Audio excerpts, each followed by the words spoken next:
আবহাওয়া পরিস্থিতি জানাতে চট্টগ্রাম থেকে যুক্ত হচ্ছেন সহকর্মী মুজিবুল হক।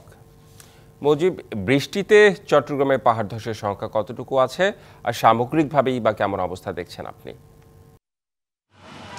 রেদওয়ান, জনজীবনের কথায় প্রথমে বলি, টানা বৃষ্টি হচ্ছে বৃহস্পতিবার মধ্যরাত থেকে। ফলে পুরো নগরী তো বটেই, আশেপাশে যে 15টি উপজেলা আমরা খবর নিয়েছি, জনজীবন একেবারে বিপর্যস্ত। অর্থাৎ যে টানা বৃষ্টিপাতের ফলে যে সমস্ত নিম্নাঞ্চল রয়েছে, স্বাভাবিকভাবে চট্টগ্রামে সামান্য বৃষ্টিপাত হলে যে জলাবদ্ধতা তৈরি হয়, রীতিমতো গতকালেও সেই জলাবদ্ধতা হয়েছে। তবে আজকে সকাল থেকে যে জলাবদ্ধতা পানি অথবা আশেপাশের যে পরিবেশ, সেটি পানি অনেকটাই কমে গেছে। তবে টানা বৃষ্টিপাত কিন্তু অব্যাহত রয়েছে।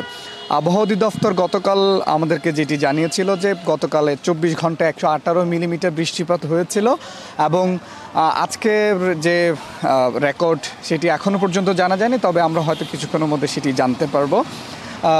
এই যে টানা বৃষ্টিপাত, সেটির পাশাপাশি আবহাওয়া অধিদপ্তর যেটি বলেছে, দমকা হাওয়া, বজ্রপাত সহ বৃষ্টি সেটি হতে পারে।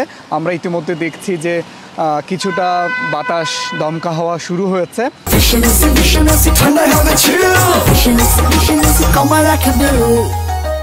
তবে এই যে টানা বর্ষণ, অতি ভারী বর্ষণ, সেটির কারণে চট্টগ্রামের যে পাহাড়গুলো রয়েছে, সে পাহাড় ধসের সংখ্যা রয়েছে। সেই বিষয়টি বিবেচনায় রেখে চট্টগ্রামের জেলা প্রশাসন এবং সিটি কর্পোরেশনের পক্ষ থেকে যৌথভাবে মাইকিং করা হচ্ছে, এবং সেই সমস্ত পাহাড়ে যারা ঝুঁকি নিয়ে বসবাস করছেন তাদেরকে সরে যেতে বলা হয়েছে। তবে এখন পর্যন্ত ঠিক কতটি আশ্রয়কেন্দ্র তৈরি করা হয়েছে অথবা সেখানে যাওয়ার জন্য তাদেরকে কোন ব্যবস্থা নিয়ে যাওয়া হচ্ছে, এখনও সে ব্যাপারটি আমরা আসলে জানতে পারিনি, অথবা কেউ গিয়েছে কিনা আশ্রয়কেন্দ্রগুলোতে সেটি আমরা জানতে পারিনি।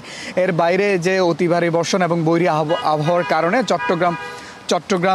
চট্টগ্রাম যে বন্দর, সে বন্দরের পণ্য উঠানামা, বিশেষ করে বহির্নোঙরে যে পণ্য উঠানামা সেটি বন্ধ রয়েছে, এবং বন্দরের অভ্যন্তর যে পণ্য উঠানামা সেটিতেও কিছুটা স্থবিরতা এসেছে। তো সব মিলে বলা চলে যে বাণিজ্যিক এই নগরীতে যে টানা বৃষ্টিপাত, সেটির ফলে জনজীবন অনেকটাই বিপর্যস্ত বলা চলে। তো সব মিলিয়ে ছিল আমার কাছে চট্টগ্রাম থেকে খবর। পরবর্তীতে এ বিষয়ে আরও তথ্য আপনার কাছ থেকে আমরা জেনে নিতে চাই। ধন্যবাদ আপনাকে।